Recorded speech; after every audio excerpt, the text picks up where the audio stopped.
가치 파괴적인 그런 현상을 낳는 거죠. 용어가 멋있는데 같이 파괴죠. 그러니까 영어로는 value destructive해지는 기억이 영어가 더 멋있다. 하여튼 오늘 만기일이었는데 외국인이 어쨌든 오늘 팔았거든요. 대략 집계된 게 외국인 전체 매도가 순매도로 한 2조 초반대 정도. 종목별로 뭘 팔았냐를 살펴보면 현대차를 3,600억, 하이닉스를 한 1.6조 팔았거든요. 그러면 하이닉스랑 현대차 두 종목을 2조 팔았고 나머지는 1,몇백 개 정도 다 합쳐서 1,000억 정도 매도가 나온 거거든요. 그럼 이제 고민이 이거는 한국을 판 거야? 닉스 현차를 판 거야? 이런 고민들이 이제 드는 거죠. 근데 닉스랑 현대차 같은 경우 이제 공통점들이 외국인들이 웬만하면 다 포트에 갖고 있는 종목들인데 최근에 좀 급등했던 성격들을 좀 가지고 있거든요. 그래서 이 현장에서도 이게 이제 떠나는 외국인인지 아니면 있던 외국인들이 포트가 좀 줄이는 건지 이것들이 좀 왈가왈부들이 좀 진짜 궁금한데요. 있죠. KK 뭐 같아요? 그러니까 이제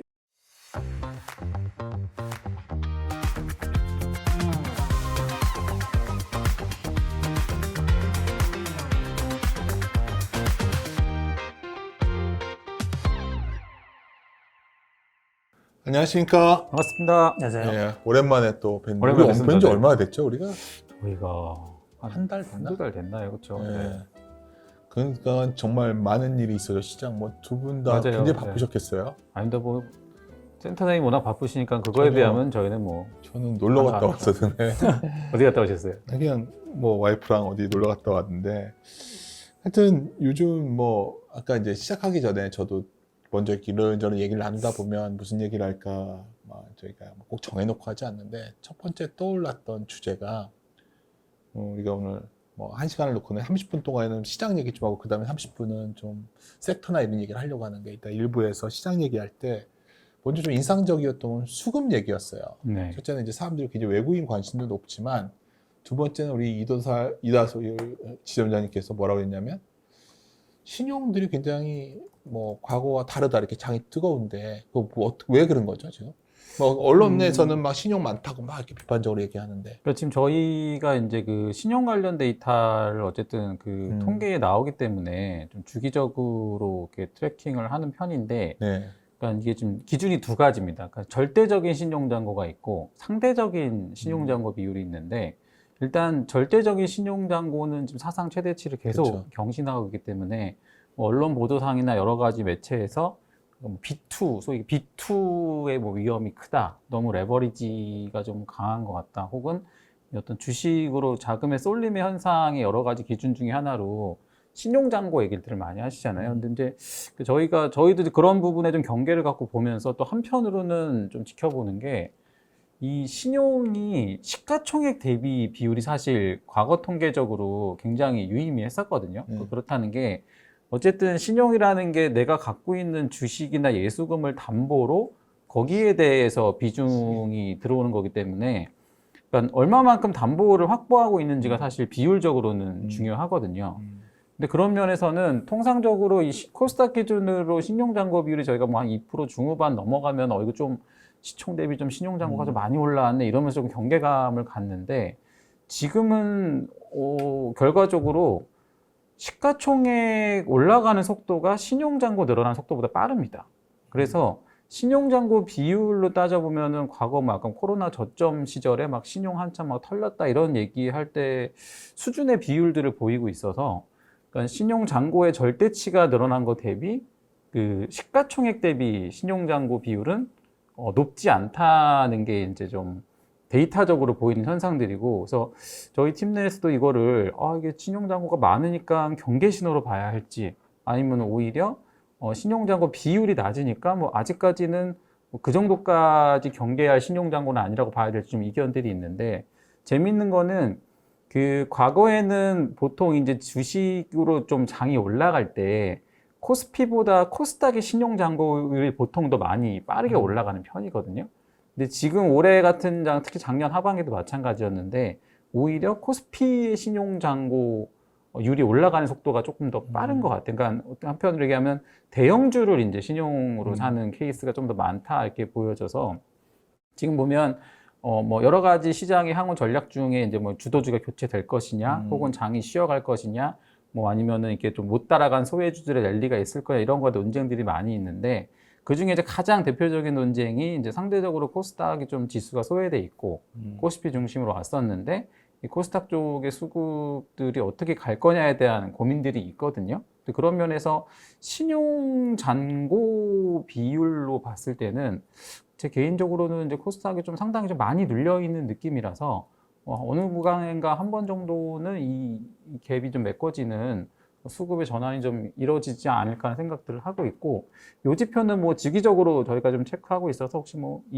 다른 좀 튀는 데이터들이 생기면 제가 3.3 통해서 같이 좀 소통하도록 하겠습니다. 근데 제가 궁금한 게 어찌됐든 간에 시장이 어떤 과거에 이제 뭐 일본이나 미국 사례를 보더라도 어떤 이러한 소위 새로운 진화된 계장, 네. 과거와 다른 약간 한국도 지금 현재 경제 전체 규모에 비해서 시가총액 규모가 100을 넘어가는 저희 버핏 지수로 봤을 때 네. 그런 장이 열리면 뭐 제가 확인한 바로는 사이즈 효과, 그러니까 시총 큰 것들만 끌고 가는 장이 꽤 오래 이어졌던 기억이 그렇죠. 있거든요. 네. 일본이 특히 그랬었죠. 일본이 그랬었고 미국도 네. 사실 큰 장 쓸 때마다 뭐 니프티 피프티 장세라던가 뭐 이번에도 어떻게 했던 간에 빅테크의 예를이라던가 뭐 이런 식으로 왔는데 한국도 약간 그런 형태의 모습 아닌가요? 그래서 코스닥을 계속해서 많은 분들이 코스닥의 가능성을 얘기했지만 어떻게 보면 굉장히 다른 길을 가고 있잖아요, 지금. 이게 그럼 이다솔 지원자님 이게 해소될 거로 보시는 거예요? 그러니까 이거는 조금 발라서 봐야 될 것 같은데, 네. 지금 어떻게 보면은 이 코스피랑 코스닥의 구성 종목의 비율을 좀 따져봐야 될 것 같아요. 그러니까 어쨌든 현상적으로는 지수가 코스피가 이제 지수로 코스닥을 훨씬 더 아웃퍼폼 하고 있는 게 맞지만, 그러니까 실제 코스피 내에 있는 종목들 보면 특히 지난주 요번 주에 가장 특징적인 현상들이 장이 한 2% 넘게 오르는 날에도 실제 상승 종목의 개수가 맞아요. 하락 종목보다 훨씬 적거든요. 심지어는 제가 뭐 대부분 관찰했을 때는 상승 종목 한 200개에 하락 종목이 뭐 800개 이상인데 장은 뭐 1%에서 2% 이상 상승하고 이런 날이 굉장히 빈번합니다. 그러니까 이거 우리가 종합을 해놓은 게 지수기 때문에 지수 얘기를 하지만 결국은 코스피 내에서도 사실 대부분 많은 종목들이 좀 소외되어 있는 상태인 거죠. 그래서 이게 뭐 지수 인덱스에 투자하시는 분이라고 하면 이게 코스피냐 코스닥의 얘기 좀 중요할 수 있지만 결국은 코스피든 코스닥이든 공통적으로는 섹터 내에서 이제 AI 인프라 투자와 관련돼 있는 반도체나 전력 인프라라든가 뭐 이런 것들이 지금 지수를 계속 끌고 가고 있는 거고, 지수의 구성 자체가 코스피는 반도체랑 전력기기의 비중이 높기 때문에 이 기업들이 올라가면 이제 지수가 같이 올라가는 형태인 거죠. 반면에 이제 코스닥 구성 종목은 지금 보면 대략 과거에는 2차 전지랑 바이오가 좀 압도적이었다가 최근에는 2차 전지랑 바이오랑 이제 그 반도체 기업들이 대략 한 20에서 25% 사이로 좀 균일하게 구성되는 것 같거든요. 그래서 그 코스닥 내에서도 실제 섹터 퍼포먼스는 이제 2차 전지나 바이오 대비 이제 IT 쪽 종목들이 훨씬 좋은 상황인데, 다만 이제 지수의 구성비 자체가 코스피가 워낙 반도체랑 전력기기의 비중이 높다 보니까 이제 현상적으로는 지수로 나타나는 거죠. 그래서 사실 여기서 단편적으로 뭐 지금부터는 코스피 대비 코스닥이 언더퍼폼했으니까 뭐 코스닥을 봐야 돼요 이렇다기보다 여전히 지금 주도하고 있는 섹터 중심으로 이 포트폴리오를 배분하는 거는 코스피든 코스닥이든 이거는 뭐 구분 없이 어쨌든 되는 업종들이 계속 자금이 쏠리고 있다. 이런 현상들은 여전히 유지되고 있는 것 같습니다.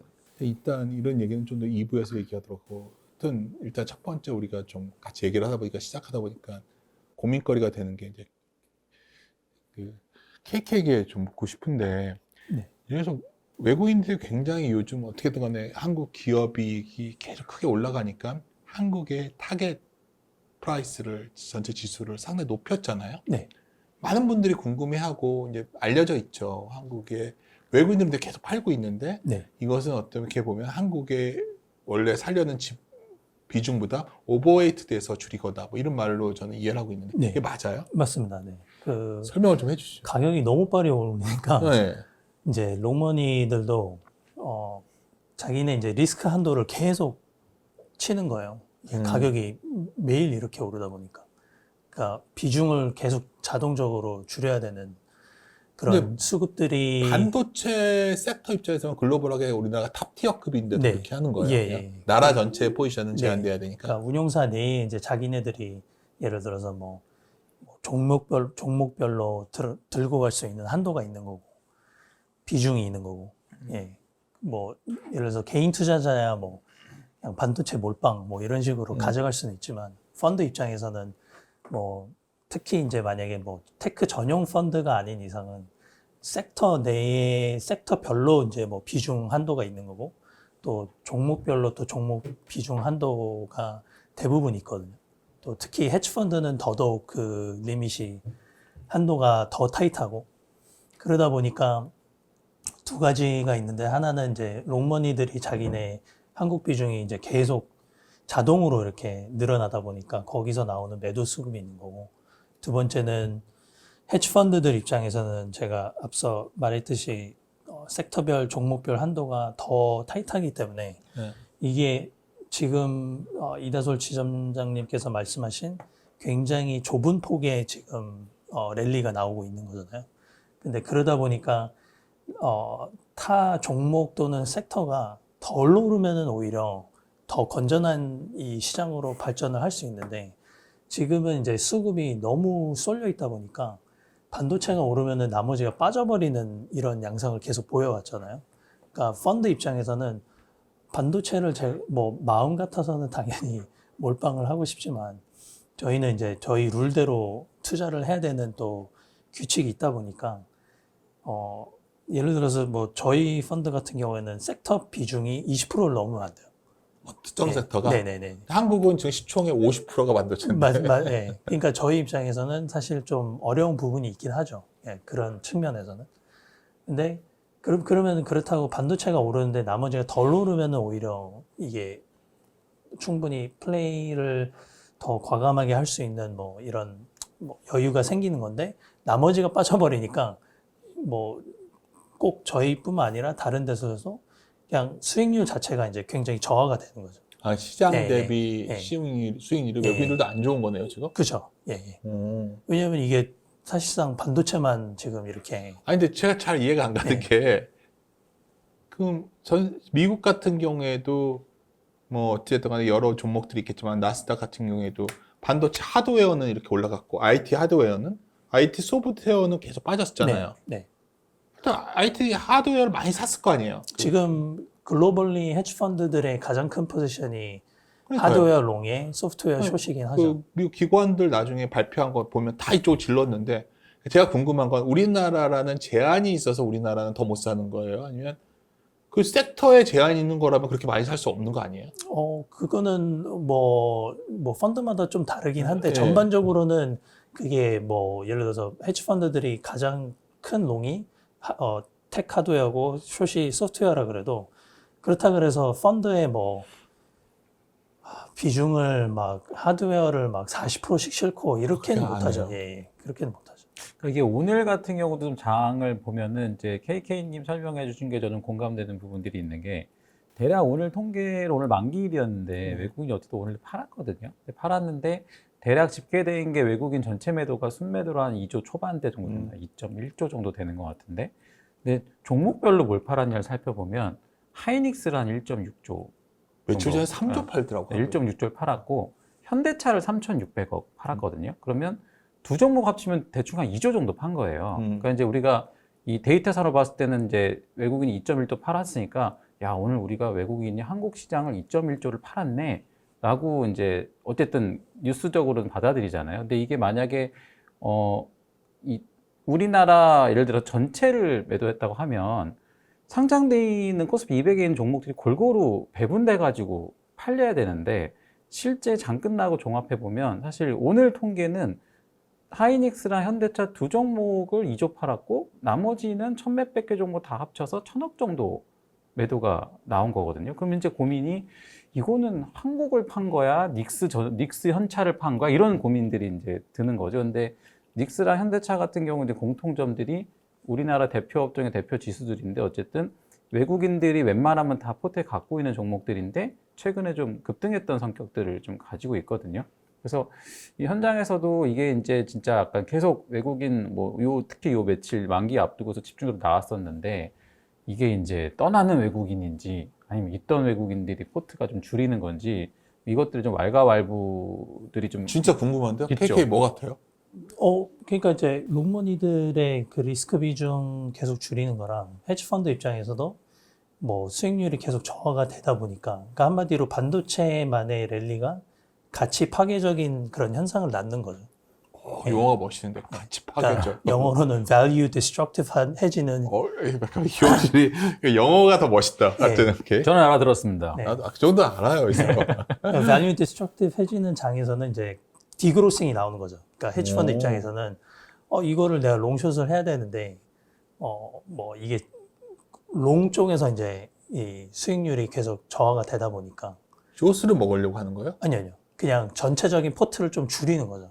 아니, 근데 제가 이렇게 보다 보면 외국인들이 그런 것도 있지만 상당히 숏도 많은 것 같더라고요. 아니, 숏은 많죠. 예. 최근 들어서 이제 뭐 대차도 그렇고 뭐 증권사들에 빌려서 뭐 여러 가지 이제 저도 정황상 들어보면 한국 시장을 그렇게 좋게 본다는데 왜 이렇게 그런 빌려서 배도치고 이런 게 많아지죠? 그러니까 뭔가 한국에 비효율적인 부분이 있다고 보는 이게 거예요. 그러니까 전략의 차이인 것 같아요. 그러니까 우리나라 자산운용업계 대다수는 사실 롱온리 전략이잖아요. 그러니까요. 그러니까 되게 단순한 자산 배분 전략을 가지고 있는 네. 이게 급등장에서는 당연히 좋지만 네. 이제 또 이 부분만큼은 그래도 우리나라 금융업계를 바라봤을 때 좀 당연히 이제 좀 한 단계 좀 더 성장하기 위해서는 뭐 바꿔야 될 것까지는 아니지만 어쨌든 개선을 시켜야 될 구조인 것 같긴 하거든요. 왜냐하면 이 시장은 뭐 영원히 오를 수는 없으니까. 그 지금이야 이제 급등장 가속 상승장이다 보니까 모두가 해피하지만 여기서 이제 뭐 기간 조정을 받거나 아니면 레인지 바운드가 되거나 또는 뭐 좀 하락장이 나타나기 시작하면은 그러면 이제 수익을 이제 좀 내기가 굉장히 힘든 그런 환경에서는 오히려 이제 절대 수익형 롱숏 전략을 좀 잘 구사하는 헤지펀드 상품들이 인기를 많이 받을 거긴 하거든요. 예. 근데 이제 왜 숏이 늘어나냐 하면은 지금 제가 계속 얘기했지만 해외 일임 결국에는 해외 자금들이 한국 비중을 늘리고 싶어 하는데 네. 그냥 롱머니 자금 전략에 대한 니즈는 많이 없어요. 아, 그래요? 네.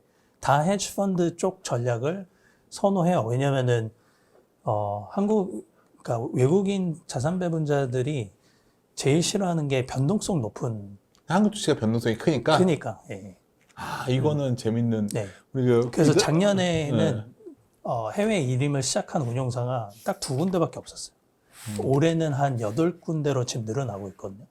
그리고 앞으로도 더 늘어날 거고. 근데 롱숏이더라고 회사들이. 네, 다 롱숏이에요. 제가 크지 않았던 곳인데 처음에 뭐 빌 뭐 거기도 롱숏 펀드인데 거기에 외국인들이 먼저 돈을 갖다 네, 놨더라고요. 네, 네, 네. 그러니까 이것도 이다솔 지점장은 펀드 매니저를 하셨으니까 네. 한국 시장이 변동성이 커서 외국인들이 그렇게 선호하지 않는다면 자금이 많이 안 들어오겠네요. 앞으로 어떻게 보여요? 아니요, 오히려 그러니까 그 변동성이 큰 거는 우리가 확실히 더 커요. 요즘이 커진 거예요. 이다솔 지점장님 보시기에. 그냥 경험적으로는 한국이 개별 뭐 종목 변동성도 크고 어쨌든 이게 뭔가 그런 것들 있지 않습니까? 어쨌든 뭐 미국장이나 어떤 나스닥, S&P 500 같은 경우에는 한 20년간 장기 우상향을 했었는데 사실 한국은 어떻게 보면 거의 20년간 박스권에 갇혀 있다가 요번에 이 3,000대 박스를 처음 뚫고 올라가는 구간들인 거잖아요. 그런 통계로 봤을 때는 이제 한국장이 변동성이 더 있는 장인 건 맞는 것 같은데, 근데 이제 저는 좀 뭐랄까 이제 이 자금의 성격이 조금 다른 것 같다고 보는 게 KK님 말씀처럼 그러니까 계속 한국 시장에서 오랫동안 플레이해왔던 자금들은 이제 롱숏을 기반으로 해서 사실 롱만큼 숏을 그러니까. 잡아서 우리가 이제 그로스라고 하죠. 그러니까 내가 1,000억을 롱을 했으면 1,000억은 숏을 해서 어쨌든 내가 주식에 노출되는 비중 자체는 0으로 만드는 전략인 펀드들이 상당히 많았었는데 이런 펀드들이 보면 지금 어쨌든 롱이 올라가면서 시가총액 자체가 커져버리다 보니까 본인들이 롱에 사놓은 포트가 지금 그로스가 잘한 거잖아요. 그러니까 그래서 내가 예를 들면 1,000억을 롱을 잡고 숏을 1,000억을 잡아놨는데 롱이 2배가 돼서 2,000억이 되면 이 펀드의 전략은 롱과 숏을 1대1로 맞춰야 되는데 내가 롱이 2천억 되고 숏이 1,000억이 됐으니까 어쨌든 1,000억 원어치만큼의 숏을 더 쳐야 되는 구조로 저는 이해를 하고 있거든요. 그러다 보니까 어쨌든 이런 전략을 하는 펀드들이 많이 들어오면 시가총액이 올라갈수록 롱으로 사는 주식들은 더 가치가 올라갈 거니까 그 주식들을 팔지 않는다고 하면 그만큼 또 숏을 잡아야 되는 형태가 나올 수 있는데, 근데 이제 최근에 제가 조금 좀 주변에 계신 분들 중에 만나다가 그 네덜란드 연기금에 근무하시는 이제 동문 선배님을 뵐 기회가 있었는데, 이제 거기서 조금 향후에 좀 한국장이 좀 레벨업 할 만한 좀 힌트를 이제 받았던 것 중에 하나가, 이제 거기는 네덜란드에서 연기금을 우리나라 연기금처럼 운영하는 데다 보니까 늘 주식을 집행하는 자금들이 있다는 거죠. 있는데 이제 어쨌든 그쪽도 자금이 크다 보니까 이제 MSCI 선진국에 편입되어 있는 지수 중심으로 투자를 많이 하고, 그리고 이제 거기도 지난 몇 년 동안은 이제 달러 강세 포지션에 베팅을 해서 국채나 뭐 주식도 다 달러 베이스의 미국 쪽 투자를 많이 했었다. 근데 이제 그분이 했던 얘기 중에 하나가 작년부터 이제 유로가 이제 달러 대비 좀 강세로 전환되면서 이미 유럽 쪽에 대한 비중은 조금씩 작년에 이미 올리기 시작했고, 그다음에 전반적으로 본인들도 달러의 포지션이 많이 올라가 있는 상태라서 달러 포지션을 조금 줄이고자 하는 고민들은 있다고 하는데, 그러면서 이제 얘기했던 게, 그러니까 이런 집행하는 연기금들 입장에서는 한국이란 나라가 현재는 이머징 지수에 포함이 되어 있는데, 이머징 지수 포함된 상태에서는 본인들이 투자할 수 있는 이 부분 상당히 제한적일 수밖에 없다라는 얘기들을 하더라고요. 그러니까 아무리 사도 어쨌든 사는 어떤 한계가 정해져 있는 그 전략인 거죠. 근데 이게 만약에 선진국 지수에 뭐 관찰 지수에 들어간다고 실제 편입이 이루어진다고 하면 이제 본인들의 이제 포트폴리오에서 살 수 있는 리밋 자체가 이제 많이 올라가게 되는 거죠. 그래서 그렇게 되면은 전략은 어떻게 결정됩니까 했더니 그런 식으로 변경되면 어쨌든 정해진 룰에 따라서 자동적으로 그만큼은 이제 매수가 들어가야 된다고 얘기를 하는데, 그러니까 이게 어떻게 보면 이 롱온리로 집행하는 기관들 입장에서는 어쨌든 한국이 시총은 커졌고 뭔가 이머징 국가 내에서 차지하는 비중은 올라갔지만 어쨌든 본인들의 기준에서 이머징에 투자할 수 있는 한계는 정해져 있기 때문에 그 이상을 투자하기 위해서는 뭔가 내부적인 룰을 바꿔야 되는 이런 좀 한계가 있는 것처럼 저는 인지를 했는데, 이런 것들이 이제 우리가 속해 있는 리그가 이제 선진국 지수로 변경이 됐을 때 생각보다 좀 상당히 많은 대기 자금들이 될 수도 있겠다는 인상들을 받았었고. 근데 결론은 상당히 오늘 다들 피곤해가지고 지금 웃음기 없게 얘기하고 있지만 핵심은 굉장히 중요한 얘기를 해주셨는데, 결론은 지금 당장은 선진국 지수의 관찰 대상이나 관찰 대상 뒤에도 한참 뒤에 들어가잖아요. 그런데 선진국 지수에 어느 정도 더 구체화되기 전까지는 한국 증시의 결국 그러니까 장기적인 롱머니의 유입 가능성은 낮은 거네요. 기관 자금 형태들은 이제 대기 자금들이 있는데 조금 제도가 바뀌어야 되는 측면이 있는 거고, 그래서 다른 측면에서 이제 지난주 5월 초에서 한참 이렇게 이슈가 많이 됐던 것 중에 이제 미국에 있는 리테일 자금들이 개인들이 살 수 있게 개인들이 한국에 이제 살 수 있는 제도가 좀 열린다라는 얘기들이 되면서 특정 증권사들이 좀 이슈를 받았었는데, 그런 것들이 이제 보면은 이제 우리나라랑 좀 비슷한 약간 구조로 좀 가는 게, 사실 한국도 한 4, 5년 전만 해도 한국에서 해외 주식을 직접 산다는 게 굉장히 어려운 일이었지 않습니까? 근데 이제 이게 국내 증권사들이 해외에 있는 증권사랑 제휴를 맺기 시작하면서 그냥 평소 때 내가 쓰던 앱 안에서 주식을 주문 내게 될 수 있으니까, 그전에는 내가 해외에 투자하고 싶어도 방법에 제약이 심어서 안 나갔던 자금들이 굉장히 좀 폭발적으로 자금들이 이동을 하는 걸 저희가 목격을 했지 않습니까? 근데 그런 측면에서 요번에 어쨌든 뭐 삼성증권이랑 미국에 있는 이제 증권사가 같이 제휴해서 먼저 서비스를 낼 거라고 지금 뉴스상으로 알려져 있는데,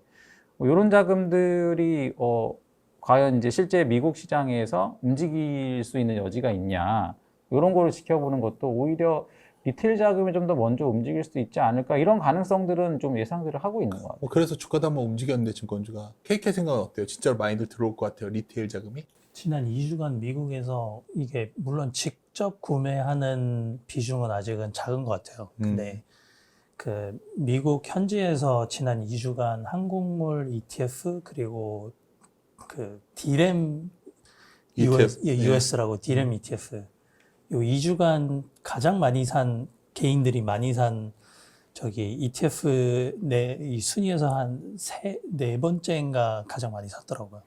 그게 이제 S&P랑 나스닥이랑 그 다음이 디램인가 그랬는데 어쨌든 그런 식으로 이제 한국 비중에 대한 개인들이 먼저 움직이고 있는 건 사실인 것 같아요. 근데 이제 그게 최근에 그 외국인 투자자들에게 이제 직접 개인 투자자들이 직접 주식을 살 수 있는 그 채널이 확장이 되면서 두드러지게 나타났던 이제 변화가 이제 X라고 구 트위터나 아니면은 외국 그 주식 약간 블로그 중에 이제 이용자가 많은 이제 सब스택 이런 데서 한국 관련된 컨텐츠들이 굉장히 많이 올라오고 있거든요. 그런 것들이 좀 이 외국 개인 투자자들의 좀 관심을 유발시키지 않았나라고 생각을 하고 있습니다. 근데 진짜로 그렇게 돈이 들어오고 있다면 뭔가 외국인들 어찌됐든 간에 최근에 꽤 외국인들이 팔지 않았나요? 지난주 때 많이 팔았습니다. 네. 그쵸. 만기 한 일주일 앞두고부터 만기 때까 만기 때문에 이런 것 같아요? 어때 보이세요? 사실 이게 뭐 만기 때문인지는 사실 뭐 파는 사람한테 물어봐서 잘 모르긴 할 것 같은데 근데 그런 얘기들은 많이 하는 것 같은 게 어쨌든 외국인들이 4월 만기 이후에 이 만기 포지션을 좀 이렇게 장이 좀 빠져야 이득을 취할 수 있는 포지션으로 끌고 왔던 것들은 사실인 것 같고 그리고 이제 실제 오늘 장에서 이제 이게 뭐 롤오버가 됐는지 청산됐는지 제가 아직 데이터를 보진 못했는데 전체적으로는 그 만기 관련해서는 특히 4월 달 지수가 좀 올라간 이후에는 좀 하락에 좀 베팅했던 자금의 성격이 조금 더 많았다는 게 통계적으로는 보이는 것 같더라고요. 그러니까 계속 말씀드리는 게 외국인들이 최근에 굉장히 한국 증시에 우호적인로 변해 있다. 외국인들이 많이 한국 증시를 살 거야. 그리고 세계에서 한국 증시가 요새 뭐 CNBC나 블룸버그 보다 보면 외국에 해외 사시는 분들이 한국 너무 나온다고 하는 얘기를 하는데 실제 한국 증시의 외국인들의 어떤 행동은 그렇게 주식시장이 우호적이진 않았잖아요. 이거의 어떤 괴리는 뭐죠? 어떻게 각자 개인적으로 어떻게 생각해요? KK부터. 네, 시가총액 기준으로는 외국인들이 자동 비중이, 그러니까 예를 들어서 비중 조절일 뿐이다. 32%에서 지금 38%, 네. 39%까지 이렇게 가버리니까 거기서 나오는 이제 이 롱머니 매도 수급세가 가장 큰 것 같고요. 그 다음에 뭐 헤지펀드들이 좀 디그로싱 하는 거, 그 다음에 뭐 급등을 했다 보니까 기술적으로는 사실 뭐 지금 과매수기도 해서 기계들이 뭐 좀 이런 차익 전략을 더 많이 하는 그런 디맨드도 좀 있는 것 같고. 근데 뭐 보셨다시피 사실 지금 외국인 수급이 시장의 방향을 크게 전혀 결정짓는 그렇죠. 영향을 전혀 못 주고 있는. 그거기 때문에 지금 뭐 개인들이 너무 이렇게 그러면 이제 결론적으로 들어오다 우리가 보니까. 이제 듣는 분들 개인분들이니까 외국인들은 그냥 비중 때문에 할 수 없이 파는 거니까 신경 안 써도 되는 것 같고 뭐 그런 식의 얘기를 해도 되는 건지. 그리고 또 하나 기관들도 국민연금도 예를 들어서 현재 주식 비중을 약간 당초에 계획했던 것보다 좀 늘어나 있잖아요. 그래서 뭐 교정될 것이다 뭐 이렇게 얘기는 하지만 결국 나머지 수급들은 좀 제한적인 상황에서 개인들이 끌고 가는 장인데 그거 이 힘을 믿고 가면 되는 건지 각자 생각은 어떠신지. 그러니까 홍콩에 상장돼 있는 삼성전자, 하이닉스 그 레버리지 ETF들이 있거든요. 예. 거기에 설정 계좌 수는 많이 이렇게 크게 늘진 않았는데 가격이 너무 이렇게 이제 올라서 그 운용사들이 운용을 하는 그 금액이 엄청나게 불어난 거예요. 근데 이제 레버리지 ETF다 보니까 그들이 걱정하는 건 사실은 오버나잇 갭 리스크를 되게 신경을 많이 쓰거든요. 왜냐하면은 레버리지 ETF인데 만약에 오늘 밤에 하이닉스가 10% 빠졌다. 그러면 이제 그거에 대한 이 운용 리스크가 상당하기 때문에 그래서 이제 증권사들한테 이제 풋옵션을 사요.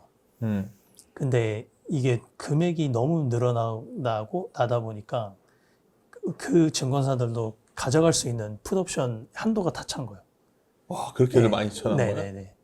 옵션 보고서 어떤 때는 막 어떤 특정 옵션이 엄청 쌓여 있어서 한국이 내일 아침에 좋을 거다 얘기하는데 그 옵션이 거의 다 포지션 어떠면 해치 차원에서일 수 있겠네요. 뭐 예, 정확한 그거는 저도 예, 파악이 되는 건 아니지만 어쨌든 뭐 레버리지 ETF의 또 성장이 또 한 몫을 한 것 같긴 하거든요. 예, 올해 1월만 해도 글로벌 레버리지 ETF가 시총이 한 30조였는데 지금 거의 한 60조가 돼버렸어요. 예, 그래서 이다솔 지점장은 생각 어때요? 진짜 점포에 요즘에 있으시면 아까도 얘기했지만 막 굉장히 과거와 다른 포모 고객이라고 볼 수 없는 상당한 자산가가 건물을 팔아서 오시는 분도 있다면서요. 이걸 어떻게 개인들은 계속 돈이 들어오고 있는 건가요, 지금? 그러니까 현장에서는 어쨌든 개인들이 대기 자금이 있냐 아니냐만 놓고 생각하면 네. 체감적으로 느끼는 건 대기 자금은 아직 있다라고 판단이 되어지고, 그다음에 대기 자금 같은 경우가 예, 이런 경우가 있거든요. 뭔가 이게 보통 제가 주식 상담을 할 때 제일 많이 이렇게 여쭤보는 상담이 특히 뭐 많이 신경 쓰는 게 그 맡기시려는 자산이 본인 전체 자산에서 차지하는 비중이 몇 프로인지를 제가 많이 여쭤봐요. 그리고 이제 그 비중이 너무 과도한 경우에는 조금 같이 좀 상의를 좀 하는 편이고, 예를 들어서 이 맡기시려는 자산의 비율이 전체 자산을 차지하는 비중에 이 가게의 어떤 삶을 흔들지 않을 정도의 자금이라고 하면 제가 이제 그게 어느 정도예요? 전체 보통은 전체 자산의 일반 개인들이 30% 이상 주식하는 경우는 많지 않습니다. 부동산 부동산을 포함했을 때. 그렇죠. 네. 네. 그러니까 예를 들어서 뭐 서울에 아파트 한 채가 있는 분이 뭐 지역에 따라 다르겠지만 자기가 아파트 살고 있는 아파트만큼 주식을 갖고 있는 분이 통계적으로 그렇게 많지가 않습니다. 보통은 부동산 자산을 포함해서 제 경험으로는 전체 자산의 30% 정도 주식을 하신다고 하면 꽤 공격적인 주식을 하시는 분들이고, 물론 이제 전업 투자자처럼 아예 그 여의도 출신의 주식만 하시는 분들은 뭐 100% 주식을 하시는 분들도 있지만, 그냥 인구 통계 전체로 봤을 때 제가 30% 정도면 꽤 공격적이라고 생각이 되거든요. 그래서 얘기했을 때 본인이 맡기시려는 금액이 뭐 전체 자산의 뭐 10% 안쪽이라고 하면 사실 추가적으로 장이 빠졌을 때도 더 주식을 할 수 있는 여력이 있는 고객인 경우잖아요. 근데 그렇게 봤을 때, 그러니까 우리가 아까 신용잔고 비율이랑 마찬가지 상황인 게, 그러니까 절대적인 신용잔고가 지금 늘어난 게 중요하냐, 아니면 시가총액 대비 담보 대비 신용 비율이 중요하냐를 놓고 봤을 때는, 저는 통계적으로는 항상 우리가 애널리스트 할 때 비율로 보지 절대 금액만 놓고 봤을 때 상대 금액을 제외하고 봤던 경우들은 흔치 않거든요. 근데 그렇게 봤을 때 어쨌든 지금도 뭐 신규나 이렇게 추가적인 납입이나 이런 걸 고민하시는 분들을 제가 상담해 봤을 때 아직까지 이분의 전체 자산 대비했을 때 이 주식 하시려는 금액이 너무 위험해 보인다고 상담은 없었습니다. 없었고, 그리고 이제 어떤 자산의 규모나 뭐 자산의 뭐 질이라고 할까요? 그러니까 이 안정성 측면에서 이 정도 규모를 주식하시면 이 고객은 충분히 변동을 견딜 수 있겠구나라고 이제 느끼는 고객들 상담이 주를 이루고 있는데, 실제 그 2021년 코로나 유동성장 때 한참 그 3,300에서 막 그러니까 결과적으로 그 3,300 고점을 지났을 때쯤에는 제가 실제 상담을 하면서도 이 고객은 좀 주식하는 걸 말려야겠다, 내지는 본인의 전체 자산 대비 투자하려는 금액이, 그러니까 절대 금액은 크지 않은 고객이었는데 본인의 자산 대비 너무 많은 금액을 하려고 이렇게 하실 때 제가 몇 번 말려서 실제 이제 그냥 조금만 쉬어보시죠 하고 돌려보냈던 기억들이 있는데, 어쨌든 그런 측면에서는 아직 대기 자금은 있는 것 같다는 게 제 결론이고, 그리고 이제 약간 수급 관련해서 뭐 저희도 고민이 많고 실제 질문도 많이 받는데, 사실 저는 결과적으로 수급은 좀 굉장히 후행적인 지표라고 생각을 하거든요. 그러니까 이게 어쨌든 수급이라는 게 늘상 장이 올라가고 빠지면서 우리가 추적을 하긴 하지만, 그러니까 조금 더 우리가 본질적인 고민은 이번 장이 왜 오르고 있고, 한국 증시가 왜 이번에, 그러니까 왜 2021년이 아니고 2023년이 아니고 하필 지금 그 역사적 고점을 넘어서 랠리를 가고 있냐에 대한 어떤 해석이 좀 중요할 것 같은데, 그러니까 제가 이제 주식하면서 제 선배님들한테 배웠던 가장 큰 거는 어떤 상승장이든 그 상승장을 대변하는 시대 정신이 있다라고 저는 배웠거든요. 시대 정신이 존재하고 이 시대 정신에 맞는 업종과 기업들이 존재하고, 그게 이제 보통 우리가 얘기하는 주도 업종이고, 이 주도 업종이 훼손될 때 장이 끝나는 것이지, 네가 판다고 장이 끝나는 게 아니고 네가 산다고 바닥을 잡는 게 아니다. 그래서 실제 이번 장의 시대 정신이 뭐고 이번 장의 주도 업종이 어떤 거고 이 주도 업종이 어떤 힘을 갖고 있는지를 관찰하라고 저는 이제 관찰하라는 거를 갖고 주식을 이제 배웠는데 그런 면에서 이제 관찰자 입장에서 시장을 좀 지켜보면 이번 장의 시대 정신은 누가 뭐라도 AI 혁명이지 않습니까? AI 혁명이고 그 AI로 뭔가 하기 위해서 데이터 센터를 짓고 있는 거고 그 데이터 센터에 들어가는 무언가들이 이제 각 기업들의 이익과 이제 어떤 투자로 이어지고 있는 상황인데 그럼 이제 좀 다시 이제 거꾸로 생각해 보자는 거죠. 그러니까 뭐 개인이 얼마나 더 들어올 거고 또 외국인은 언제 들어올 거고 뭐 기관은 뭐 어떻게 할 거고 이거는 사실 내가 외국인이 돼보고 내가 연계금이 돼보고 내가 뭐 전체 개인을 다 대변하는 것도 아니기 때문에 사실 우리가 추정은 해볼 수 있지만 일일이 다 사정들을 알 수는 없는 거지 않습니까? 근데 이제 반대로 그렇다면 이번 장의 어떤 시대 정신이 AI를 준비하게 투자라고 했을 때 1번은 그럼 AI 투자가 훼손됐는가? 그리고 AI 투자가 줄어들 것인가? 이거에 대한 각자의 질문들. 그랬을 때 이 AI 투자가 이어질 때 한국에 있는 기업들이 여기서 돈을 벌 수 있을 거냐? 그리고 돈을 벌고 있냐? 혹은 앞으로 돈을 더 벌 거냐? 이런 질문들을 계속 반문해 봤을 때는 어쨌든 제 결론은 AI 투자가 여기서 끝날 레벨은 아닌 것 같다는 게 제 결론이고 그러면 AI 투자를 함에 있어서 지금 시장이 주목하고 있는 한국에 있는 대표 기업들이 뭔가 대안이 생기면 얘네 빼고 투자를 할 텐데 어쨌든 아직까지도 디램이든 뭐 전력기기든 뭐 여러 가지 뭐 소재든 각종 필요한 것들이 한국에 있는 기업들이 이게 실력도 있고 여러 가지 운대도 맞아서 하필이면 이 기업들이 한국에 많은 상황인 거거든요. 그러니까 어떻게 보면 코로나 유동성 장세의 시장을 대변했던 어떤 시대 정신의 기업들은 한국에 별로 없었습니다. 그러니까 상대적으로 그 미국에 있는 기업들이 주가 올라갔던 거 대비했을 때 한국은 좀 소외됐었고 특히 이제 AI 사이클의 초반에서도 소프트웨어 중심의 뭐 빅테크 중심의 소프트웨어들이 가던 시대 혹은 GPU 중심으로 투자가 쏠렸을 때는 사실 한국이 계속 소외됐었잖아요. 근데 이제 이게 GPU에서 D램에서 낸드에서 이제 좀 CPU 넘어서 전력기기까지 확산되는 국면에서 어떻게 보면 한국은 좀 AI의 이제 초반 사이클 말고 중반 사이클 이후에 주목받고 있는 이제 아이템들인데 그렇다고 하면 이제 우리가 조금 더 고민할 수 있는 부분들은 이 우리한테 마침 있는 이 아이템들이 이제 이게 좀 실적이 좀 줄고 있는지 수주가 줄고 있는지 그리고 약간 시세가 레벨의 힘을 버티고 있는지 이런 것들을 좀 관찰하는 게 조금 더 유의미할 것 같은데 그런 면에서는 아직까지는 국내 대표 기업들의 시세나 실적 흐름에는 훼손의 여지는 보이지 않는다. 그러면 오히려 시장이 너무 과거의 잣대로 이 기업들을 좀 평가하고 있지 않은가? 혹시 내가 너무 과거의 기준으로 이 기업들을 평가해서 우리가 거의 한 20, 30년 동안 못 봤던 이 시대 사이클에서 내가 좀 더